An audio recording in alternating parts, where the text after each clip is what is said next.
are above jealousy. The most blessed of people is the one who desires the hereafter and is not jealous of other people for what Allah has given them. He is someone who carries with him a message of higher principles, and he wishes to impart that message to others. If he is unable to help others, then at least he brings them no harm. Take the ocean of knowledge and the interpreter of the Quran. May Allah be pleased with him. As an example, he managed through his lofty manners and his generous soul to transform enemies and their supporters into friends.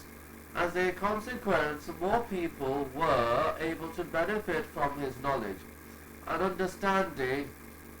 He filled gatherings with knowledge and the remembrance of Allah.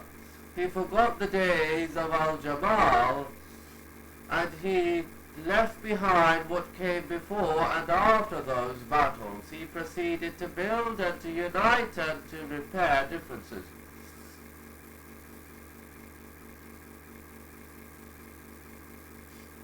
Everybody came to love him, and he became the eminent scholar of the Islamic nation. On the other hand, there is Ibn, may Allah be pleased with him, who was the epitome of nobleness, generosity, and sincere worship. He, however, preferred to confront rather than to give up personal rights, so much so that he became preoccupied in this pursuit, and consequently many Muslims were lost. Then the worst of it happened. The Kaaba became a place of fighting because his enemies found him in its precincts, and many were slaughtered. Finally, he himself was killed and then crucified. May Allah be pleased with him and with all the Prophet's noble companions. And Allah's command must be fulfilled. I do not mean to disparage some and to praise others. I am merely attempting to study history with an eye for seeking out morals and lessons, gentleness, compromise, and forgiveness. These qualities are present only in a minority of people. This is because to achieve them and to incorporate them into one's character, one must repress and even subjugate oneself, forgetting lofty desires and ambitions. Pause to reflect. The Messenger of Allah said, "Acquaint yourself with Allah in good times, and He will know you in bad times."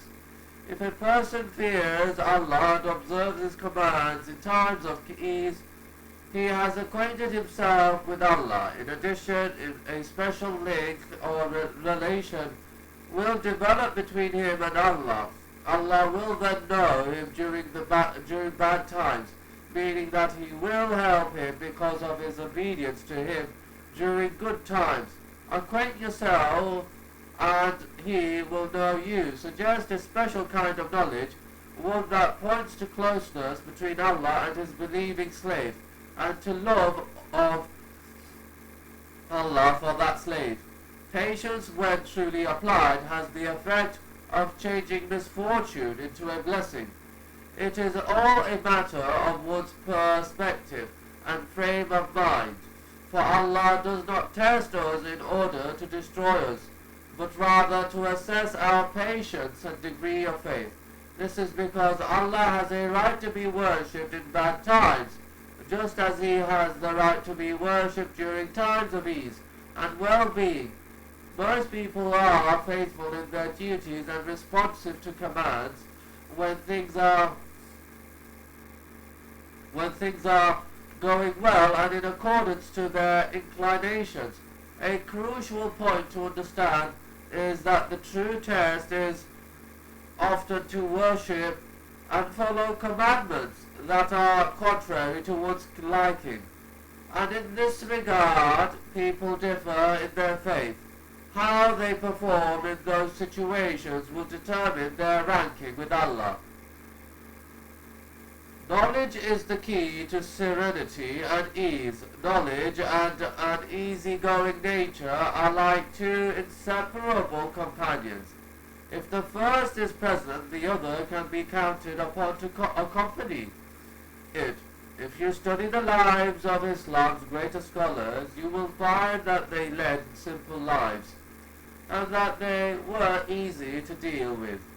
They understood the purpose of life and knew which issues were paramount and which were less important. Meanwhile, you will find that the most obstinate of people are those who, without having knowledge, are ascetics.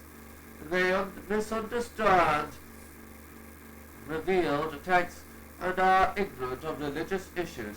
The calamity of the Khawarij, a deviant sect, stemmed from a paucity of knowledge and understanding.